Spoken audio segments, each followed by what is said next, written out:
فإن لم تغفر لنا وترحمنا لنكونن من الخاسرين اللهم آمين. رب ارحمهما كما ربياني صغيرا رب ارحمهما كما ربياني صغيرا اللهم اغفر لحينا وميتنا وشاهدنا وغائبنا صغيرنا كبيرنا وذكرنا وانثانا اللهم من احييته منا فاحيا على الاسلام وما توفيته منا فتوفه على الايمان اللهم آمين.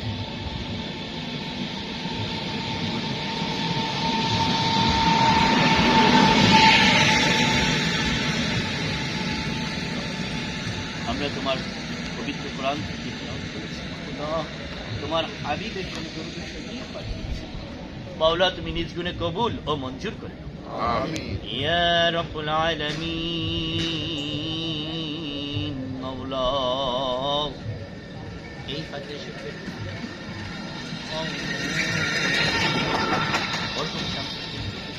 কবরখানা তুমি জান্নাতের বাগিচা বানাই اللهم آمين. ওনার পরিবার বর্গ ওনার আত্মীয় স্বজন আমার প্রিয় মাওলা ইউনিয়নের যত কবর আমার প্রিয় শ্রীপুর সারা বাংলা সারা বিশ্বের প্রত্যেকটা কবর তুমি জান্নাতের বাগিচা বানাই اللهم آمين. ইয়া রাব্বুল আলামিন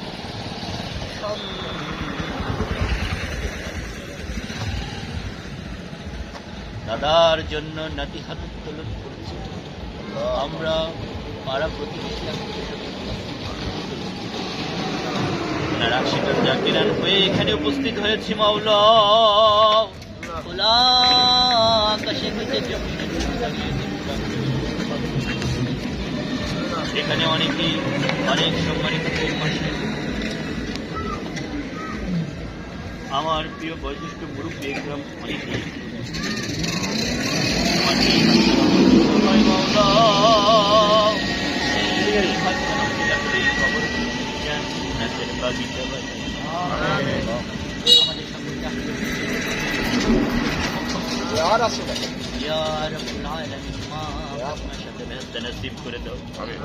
আমাদের সকলকে পাঁচ ওয়াক্ত নামাজি বানাইয়া দাও মাওলা আমাদের আপন আপন পিতামাতার খেদমত করার সুযোগ করে দাও মাওলা মাওলা বিশেষ করে মাওলা এই পরিবারের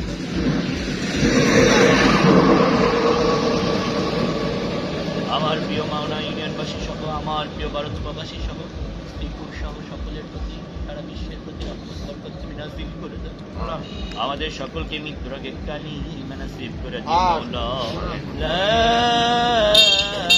ইলাহা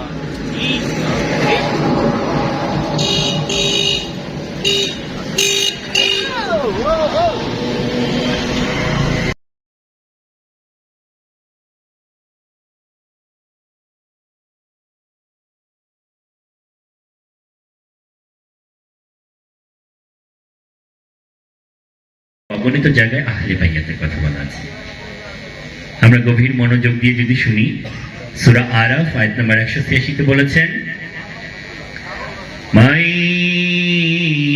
ইদুলিল্লাহু ফালা হাদিয়া লাহু মাই ইদুলিল্লাহু ফালা হাদিয়া লাহু আল্লাহ যাকে পথভ্রষ্ট করেন বিপথগামী করেন তাদের কোনো পথ প্রদর্শক নেই হাদিস শাব্দিক অর্থ পথ প্রদর্শক মুর্শিদ ওস্তাদ গুরু শিক্ষক আল্লাহ যাকে পথভ্রষ্ট করেন আল্লাহ যাকে বিপদগামী করেন তাদের কোনো মুর্শিদ থাকবে না অর্থাৎ পীর মানেন না যিনি প্রথমত তিনি আল কোরআন বলুন সুবহানাল্লাহ আপনি দেখেন ইতিপূর্বে আমার সুন্নিয়তের অহংকার ধারক এবং বাহক হযরত মাওলানা নজরুল ইসলাম সাহেব তিনি কিন্তু আহলে বাইয়াতের কথা বলেছেন সূরা ফাতিহা পারা 26 আয়াত 10 এর আয়াতটি তেলাওয়াত করেছেন ইতিপূর্বেই আল্লাহ বলেছেন হে নবী যারা তোমার হাতে হাত রেখে বাইয়াতে রাসূল গ্রহণ করে মুরিদ হয় তওবা করে তারা আমার হাতে হাত রেখে পড়ে আমার হাত তাদের হাতের উপর বলুন মারহাবা আমাদের মাওলানা সাহেব তিনি বলেছেন এটা আমার কথা নয় কোরআন থেকে তেলাওয়াত করে তিনি বলেছেন পবিত্র কোরআনে দেওয়া আছে সূরা ফাতিহা পারা 26 আয়াত 10 নম্বরে এই কথাটা আল্লাহ বলেছেন এটা আমার কথা না আল্লাহর কথা অস্বীকার করার কোনো উপায় নেই আপনারা হয়তো অনেকেই জানেন এই আহলে বাইয়াত শতাধিক জায়গায় পবিত্র কোরআনে বলা আছে। সূরা মুমতাহিনা 28 পারা 12 নম্বর আয়াতে আল্লাহ বলেছেন, এবং শুধু তাই নয়, আমি একটি সহজ সূরা বলবো, যে সূরাটা আমরা গ্রাম অঞ্চলে যখন আমাদের বোনদের বিয়ে হয় তখন দেখতে এসে বলে, বলো তো মা আলহামদু সূরাটা বলো, বলে না? এই আলহামদু সূরা মানে গ্রাম অঞ্চলে আমরা বলি, যাকে বলা হয় সূরা ফাতিহা।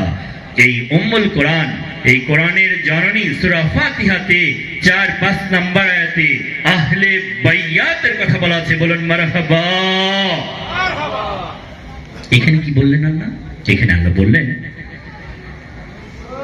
ইহদিনাস সিরাতাল মুস্তাকিম, ইহদিনাস সিরাতাল মুস্তাকিম, আমাদেরকে সহজ সরল পথ দেখাও। কোন পথ? কাদের পথ? সেই পথ সিরাতাল্লাযীনা আন'আমতা আলাইহিম, সিরাতাল্লাযীনা আন'আমতা আলাইহিম, তাদের পথ যাদেরকে তুমি নিয়ামত দান করেছে। বলেন মারহাবা। এই নিয়ামত প্রাপ্ত ব্যক্তিকে বা কাহারা? তারা হলেন নবী, তারা হলেন রাসূল, তারা হলেন পাক পাঞ্জাতন। বলেন মারহাবা। তারা হলেন 14 মাসুম, তারা হলেন 12 ইমাম, তারা হলেন এই বাংলাতে আবির্ভাব 360 আউলিয়া کرام। বলুন মারহাবা।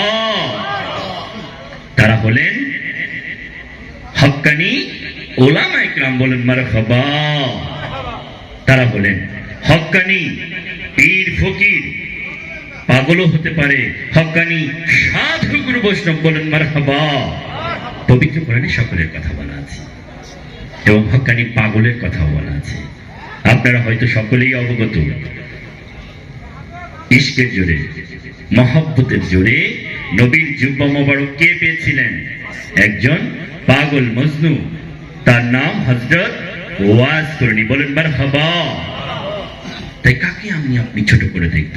যদি আল্লাহ আপনাকে কবুল করে ফেলেন, হতে পারে গার্মেন্টসে চাকরিজীবী, ফেরিওয়ালা, হতে পারে অটো চালক, হতে পারে ভ্যান রিক্সাওয়ালা, হতে পারে কৃষক, হতে পারে কামার কুমার বণিক চাষা। আল্লাহ যদি তাকে ক্ষমা করে, আল্লাহ যদি তাকে আল্লাহর প্রিয় বান্দা হিসাবে কবুল করে, তাহলে আমাদের করার কিছু আছে? কবুলের মালিক কে? আল্লাহ। বিচারের মালিক কে? আল্লাহ।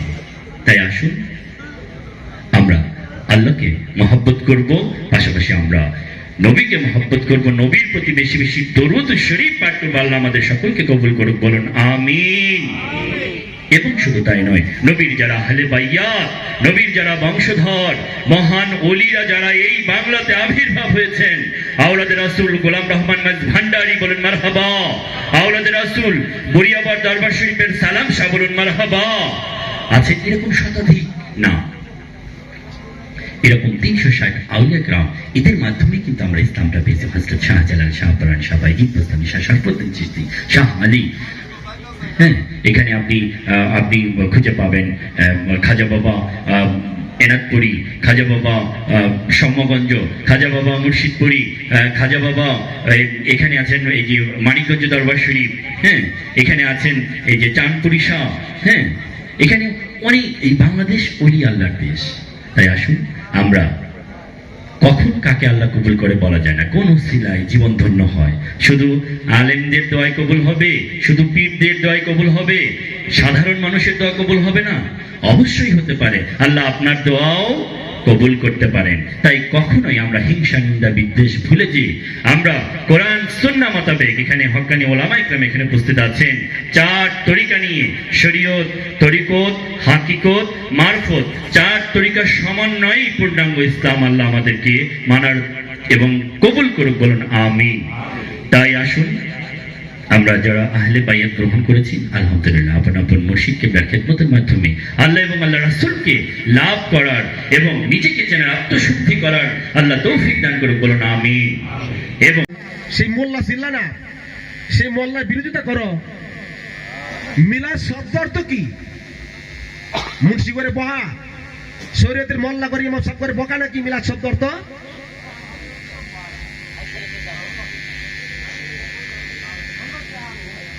মুফতি, মুহাদ্দিস, ইমাম সাহেব, তাদের কি কোনো বকাবাদ্য করা হয়? মিলাদ শব্দ অর্থ হইল নবী করিম সাল্লাল্লাহু আলাইহি সাল্লাম তার জন্ম বৃত্তান্ত সম্পর্কে আলোচনা করা। বলে সুবহানাল্লাহ। মিলাদ নায়িকা এই পৃথিবীতে আল্লাহ যতটা মাখলুকাত সৃষ্টি করেছে আল্লাহ তাআলা প্রত্যেকটা মাখলুকাতের মিলাদ আছে। আল্লাহ মিলাদ ছাড়া কোনো মাখলুকাত সৃষ্টি করেন নাই।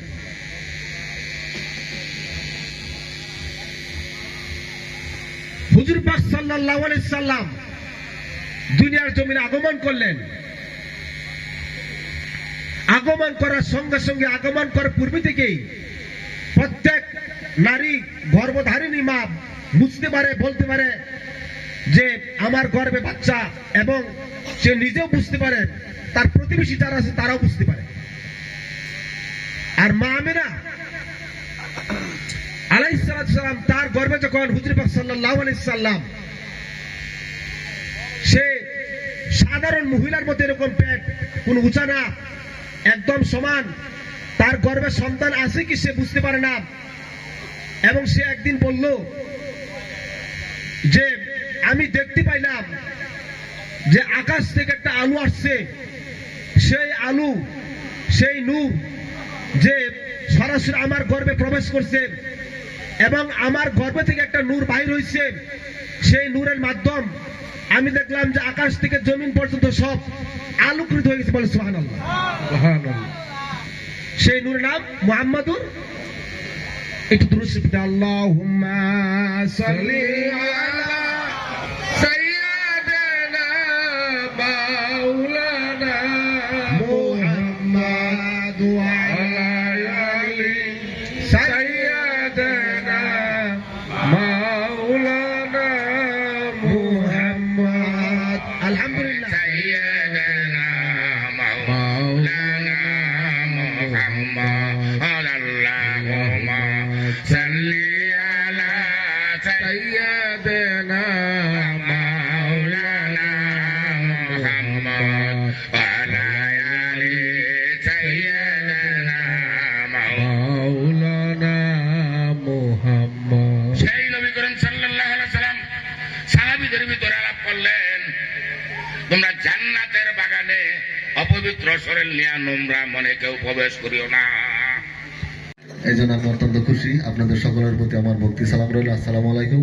আপনারা আমার জন্য, আমার এলাকাবাসীর জন্য সকলে মন প্রাণ দিয়ে দোয়া করবেন। আমার দাদা শামসুদ্দিন ফকির, ওনার আত্মা যাতে শান্তিতে থাকে সেই জন্য দোয়া করবেন। আমার আপনাদের সকলের জন্য দোয়া রইল। আসসালামু আলাইকুম।